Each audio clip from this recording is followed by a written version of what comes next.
live in Southampton. Mark Sweet is now working in Parliament for the ANC, and he's also a member of the Western Cape Provincial Executive Committee of the SACP. So now I've prepared a few words, and if I may address myself first of all to the family members of Desmond Francis, to the religious leaders who are present here, to the leadership and the members of the ANC Lens branch, who are the hosts, and to any fellow trade unionists who may be present, ladies and gentlemen, comrades and friends. My name is Dominic Tweedie. As my brother-in-law and Comrade Prema has told you, member of the South African Communist Party, Gauteng Provincial Executive Committee, and I'm deployed by them to pay tribute to Desmond Francis on behalf of the party, and it's a privilege for me to do so. I also did know Comrade Desmond in his lifetime, both in England and here. So in the first place, I would like to convey the party's and my own feelings of condolence to the family of this very sweet and brave man whom we loved, Desmond Francis. I'm sure we all remember him as a kind friend with a ready smile who lifted up our spirits always, and we will miss him. But he also happened to be a real-life, genuine freedom fighter, a genuine one. So, comrades, Prema has already mentioned the underground printing unit that Desmond was part of in the period just following the 1960 Sharpeville massacre, when the ANC had just been banned, and the Communist Party had been banned 10 years earlier in 1950. And Prema has already mentioned the 4 members of that unit, and Billy Nannon, who was a good friend of mine, and I could say a mentor. The unit reported to Mac Maharaj, and one of the people who was a good friend of all of those people that I mentioned was Paul Joseph, and Comrade Paul is the one who told me on the phone that Desmond was a member of the party, which I never knew before. So I want to say something about that in a minute. But in the first place, let me say that the SACP's respect and permanent respect for Comrade Desmond Francis and all the other freedom fighters is not about whether he was a member of the SACP or not. We are very happy to own him now that we know that he was a member. And we are happy also that the Lens branch of the ANC also honors him as their own. It's important. The SACP, I can say, has supported the ANC practically from the time of our founding, which was in 1921. Most emphatically from the time of the election of Moses Kutane as its General Secretary in 1939, who was a member of the NEC, of the ANC, and was our General Secretary for 40 years, or nearly 40 years, and especially in the 1960s, which is the time we're talking about. So the SACP has never stopped supporting the ANC, and we still do support the ANC, and the SACP supports the ANC for election to government in 2014, this year. As far as we are concerned, the cause is the same cause as it was in the 1960s when Desmond was part of that unit, and we call it the National Democratic Revolution. So we will always hold comrades like Desmond very dear. They made us proud, and we are still proud of them. We are determined to do everything we can to keep the memory of these comrades alive. So I knew Desmond as a member of the anti-apartheid in Britain. As I mentioned, he lived in Southampton, some way away from London. Not all of the ANC comrades involved themselves in the anti-apartheid movement, but he did, Desmond. He was also, I can say, one of those comrades of the ANC who worked, as in his case, as a teacher, earning his living and living fully among the people of the country where he was exiled. Also, I can say that he never forgot who he was. And I wonder if you realize what a long period of time we're talking about between the 60s and now, and how many turns of the wheel went on in that time. And I'm sure others will recall different incidents in his life, but I knew him as an anti-apartheid movement stalwart. Now, talking about the SACP, I think it's appropriate to say that in those days, the question of who was a member of the SACP and who was not was a complete secret, even to fellow SACP members. So you never asked that question. And I was not a member of the SACP, by the way, at that time. And it's very surprising sometimes years later to find who was a member of the SACP, including that Mark Sweet. I never knew that. The point is that we remember the comrades for what they did and how they carried themselves down those long years in the struggle. So I can assure you that for many of us not present here, the stature of Comrade Desmond is undoubted. He had walked all three of the main paths of liberation. He had been involved in underground mass work inside the country. He had been imprisoned, and he had been in exile. And in all three ways, he played his part to the full, with courage, and with honor, and with high spirits. I am sure that Desmond would have thought it appropriate to pronounce the saying in Spanish, made popular by the great revolutionary internationalist Che Guevara, which means roughly, onwards to permanent victory. Hasta la victoria siempre. Hasta la victoria siempre.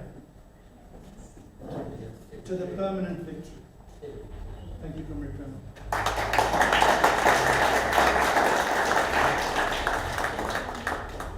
Thank you very much, Comrade Dominic. And we also would like to extend our appreciation to the South African Communist Party for sending a message of condolences to the city. For those of you who are old enough to remember the 1960s and know the Fordsburg, Friederdorp, Malay Camp area, Fredericton, will remember a young man at that time, short man, walking around the streets, selling New Age newspapers and Guardian, and mobilizing our people to take part in the struggle. And it was that man, Paul Joseph, who had a tremendous influence on Desmond. And Paul had sent a message to this gathering. And Paul made a special request that he would want Hassen to read that message to us. But Hassen also knew Desmond in his own right.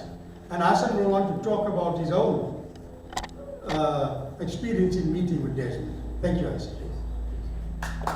Thanks,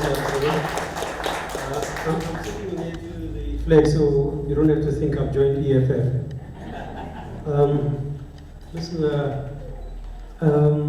I've been asked by Paul, like I called him, I was visiting family in Barcelona when we heard of Desmond's passing. We phoned him, and he said that he received more phone calls from South Africa than from London and elsewhere. So I'm very pleased to see so many people whose roots lay in the south of India. I've not seen so many people. The last time Gwenny, I think, was when Bluebells played Swaraj. So, and but I'm more seriously, I'm honored to read this on behalf of my particular family. And those who may know that my family is also a constructed family in a way. It's not biological, it's largely emerged through our interactions with people and through politics. So this message here comes from Paul and Adelaide Joseph. It is sent with all their love and collective condolences from their kids, Tanya, Zoya, and their grandchildren. I would be failing or short afterwards if I don't mention that this is also coming from my own immediate family. Martha, our kids, Kali, Kamu, Roshni, Anjali, Subs, Auntie Doreen, Lechwi, who's here present, and also Mr. Gomshai. Martha and I have had occasion to see Desmond whenever he's around town, and we're also around town. If we don't find him personally there, we find a message that he was there, sometimes accompanied, as Paul makes mention in his own talk, which I'll read later, with some vegetables, fruit, or whatever. Newspaper clippings, kind of writings that Andrew speaks about. But we also have this writing, Andrew, not only you. The stories about South Africa, he would tell us, or Southampton, his other home where he lived with his wife and others. He would talk to me, I've never been to Southampton, but he would talk about the heyday of the football team. I mean, those who know football, Mick Shannon was there, he's there. He would talk about some of the greats of Southampton. I remember the co-creator of the World Wide Web. It's something to remember, because I had to look it up now because I forgot. It's Tim Berners-Lee was from Southampton, so he would mention these kind of things. With him, you were kind of on a history tour, you know. He would scold you for not remembering some people that you were not even, I wasn't around to remember, okay? But one day we decided that we'll take him to Soweto, to the Maponya Mall. For some reason it appears that he had not seen it. So we took him in our vehicle, and he was immaculately dressed as usual, no shirt, and he had this wraparound. Paul refers to it, and I will not call it a kanga, the word is banned. Paul calls it lungi here, and he had the shiny beard and an equally beautiful black face. And we walked around Walter Sisulu Square, and the number of people who came there, largely African people, to see this long-lost Sangoma whom we didn't recognize. They came to kind of talk to this guy about everything possible, you know, and but this is Desmond, and of course he spoke to people wanting to know about that. As I said, he would talk to us about comrades whom we didn't know, and it was a history lesson. Desmond, very importantly, never regarded himself as a leader. Yet there is probably the greatest quality of leadership: his modesty, his sacrifice, serving others rather than himself.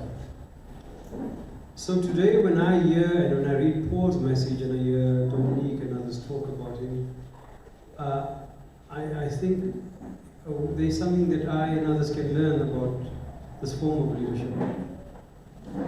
I would say that it would scold us, Roshni, others, Kali, myself, for not calling his grand old comrade Paul and mentor Paul Joseph. One day, I don't know whether we were by his sisters in the kitchen or so, he would take out his world call card and promise me that it cost nothing, and call Paul and Adelaide there to cause double injury to me for not calling Paul and Adelaide. So that's the kind of guy we know. But so from us, my immediate family, go well, comrade. In your own way, you taught us a lot. I'll now read the message from Paul and Adelaide. It comes from London. It was sent on the 2nd of January. It is a well-known fact, write the two of them, that anyone passing through the hands of Captain Swanepoel would not come out unscathed.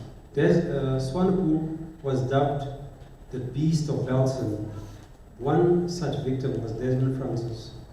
From January 1968 to March 1969, he was put into solitary confinement and during the time subjected to torture. Desmond died suddenly in Halifax, Yorkshire, the 23rd of December, at the age of 76, from a heart attack. He'd been driving from Southampton to Halifax to be with his son Krishna and daughter-in-law Lydia and their 2 grandchildren for Christmas. Desmond was born into a working-class family. He was a descendant of sugar plantation workers brought in from India to Natal. He is one of 10 children. On completion of high school, he entered a teacher training college and became very successful and a respected teacher. After the Shabelle massacre of 1960 and the arrest of nearly 2,000 leaders and activists as part of the state of emergency clampdown, which was declared immediately afterwards, Desmond developed a deep concern for justice and the plight of black people under apartheid. He knew several people amongst those detained. These were friends from his locality, Malay Camp, a slum area in Ferreirastown from Forsberg and from Friedersdorp, and were connected with African and Indian congresses. His keen interest was soon harnessed through a study class on economics, politics, and Marxism. The numbers in the study class grew considerably. To combine theory with practice, they were deployed for somewhat quietly, in their professions and amongst the people in the area. The educational departments were on the lookout for militant teachers. Several teachers and school heads were known to readily inform the department of such progressive guys. Desmond was one of the several teachers who came in under cover of the movement. Amongst others were Don Mulji, Fakir Saleh, Solivania, Billy Nanan, Bobby and Tommy Vasson, Harry Naidu and Dasu Iyer, Joseph Paul's brother, who in spite of his young years was already a veteran of the early days of the Transvaal Union Congress. Several others in the teachers' groups there were deployed into MK units, Mkonto Wisizwe, the spear of the nation. After a period of supervision, Desmond was considered the suitable candidate to be sent abroad for training.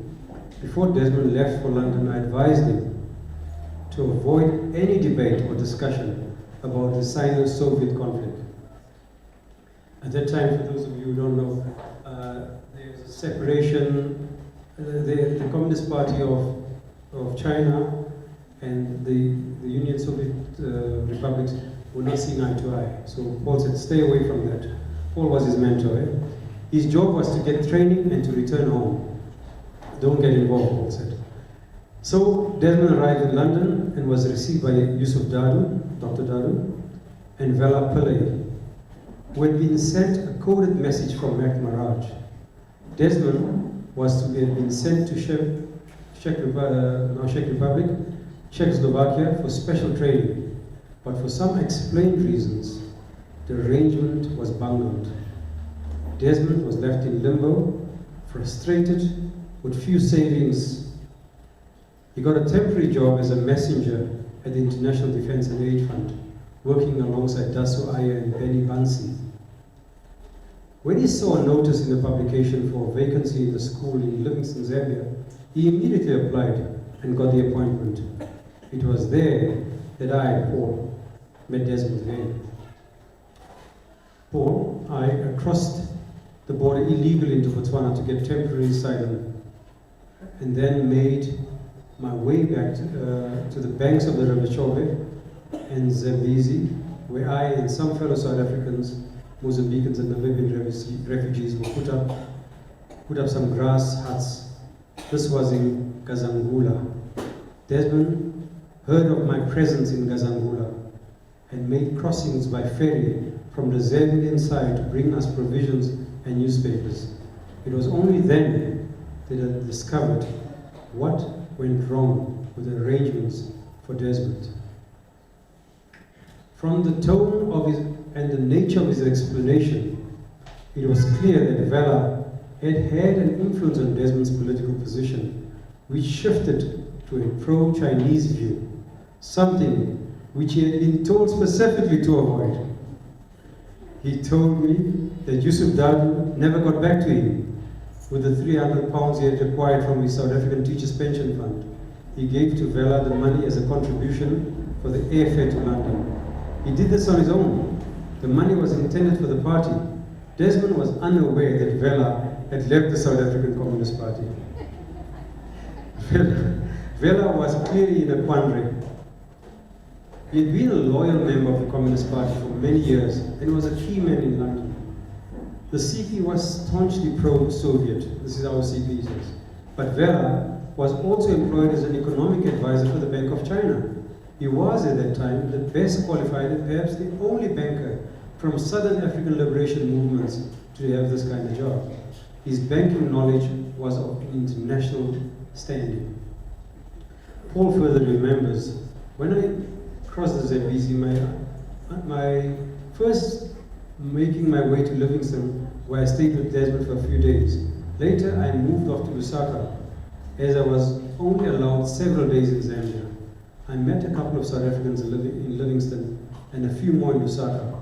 One of them was Don Mulji. We got out in time as the police got the names of some of the teachers group. A couple managed to get to Canada. It was in Zambia that I met Mary Haynes, who was from England but was teaching in Zambia when she met Desmond. As they say, the rest is history. They later got married. In 1968, by the